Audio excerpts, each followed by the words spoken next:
Le colistier de Donald Trump, J.D. Vance, a déclaré dimanche qu'ils ne vont pas imposer d'interdiction fédérale de l'avortement aux États-Unis s'il remporte l'élection de novembre. Pendant ce temps, le ticket démocrate Kamala Harris et Tim Walz continuent de faire campagne pour l'avortement et a annoncé avoir reçu un record de dons. Véronica Balderas Iglesias de la VOA fait le point. Le récit avec Lionel Runanira Gahima.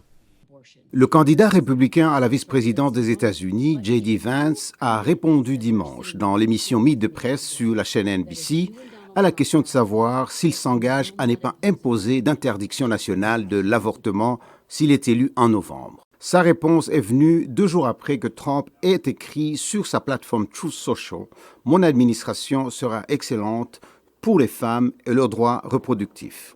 Mais certains républicains du Congrès font pression pour que l'avortement soit interdit dans tout le pays. J.D. Vance a été interrogé pour savoir si Trump va opposer son veto à ce type de législation s'il revenait à la Maison-Blanche.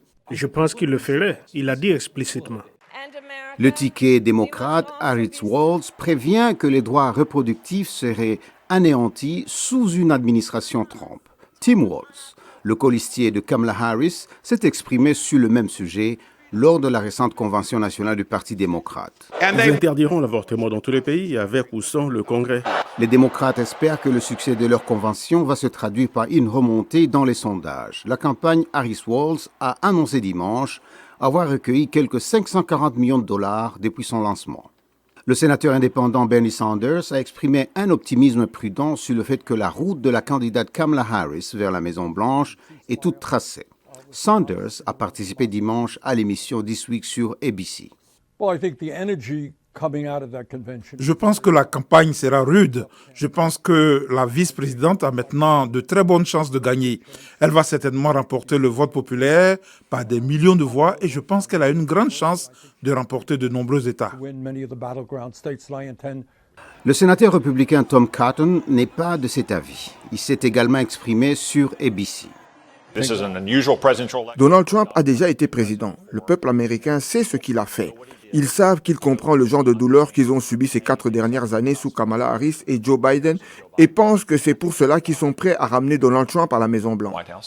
Les deux camps ont prévu plusieurs événements cette semaine. La candidate démocrate et son colistier vont lancer une tournée en bus en Géorgie ce mercredi. De son côté, le candidat républicain doit tenir une réunion publique jeudi dans le Wisconsin et un autre rassemblement vendredi en Pennsylvanie.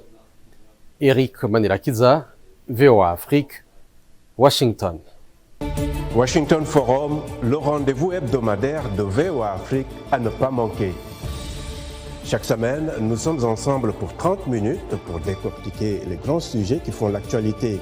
Avec nos analystes et nos reporters, nous allons au fond des choses. Politique, économie, société, culture. Nous posons le débat et nos analystes sont là pour apporter l'éclairage. Washington Forum, c'est aussi vous, le public. Vous pouvez participer en réagissant au thème de la semaine sur nos réseaux sociaux.